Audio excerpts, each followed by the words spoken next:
ሰላም ነው አባቴ ሰላም እንዴት ነህ ያው መንገድ ላይ ነው እንግዲህ ያገኘው ከክፍለ ሀገር ነው የመጣው ስራታ ከዛ በኋላ ጎዳና ነኝ ስንቀር ነው 3 ቀን ሆነኝ አዎ አይዞ እንግዲህ እቺን 500 ብር ስንትና ቁጠራት ክብራን የትራንስፖርት አጥቶ ነው ያገኙት የወንድማችን እንግዲህ ልክ 500 ብር ወንድሜ አንድ ወንድማችን ልኮልሃል አመስግነው እሺ እግዚአብሔር ይስጥህ በጣም ተቸግሬ ነበር እንደውም ሐሳቤ ሌላ ነበር ብቻ ያው አንተ አጋጣምከኝ እግዚአብሔር ይስጥህ በጣም አመሰግናለሁ ካሰብኩት በላይ ያደረክልኝ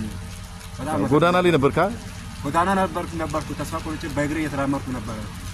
ኔጃ ብር ኪሴ ላይ 1 ብር የለም ሰውን ለምኜ እሄዳለሁ እየተስፋ ነው አረፈተ አመስግናቸው እንግዲህ ከደቡብ ነው ካዲያ ሀገር ነው ከማታ ካዲያ ዞን ከባዶዋቸው ወረዳ እናንተ ስለተባበራችሁ አመሰግናለሁ ወንድሜንም አመስግኑ አይዞ አባቴ የሆነ ወንድማችን ጎዳና ያገኙትኝ እንግዲህ 3ኛ ቀኑ ነው ምናምን ጎዳና ላይ ምግብ እየሰጠው ነበር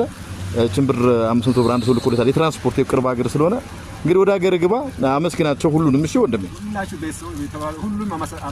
አመሰግናለሁ ባህርያ ነው በከምባታ ነገራችሁ ያው አንዮሞክ ያው ከበዮ ሀዋዮን ቢክል ሀውፊሳ ኮይቢክል ቶም ገለጤ ዋማሶነለ ገለጦሞ ለካ እሺ አባቴ እንግዲህ ጨለማ ላይ ያገኙት እንዳያችሁት ዝናብ ነው ምናምን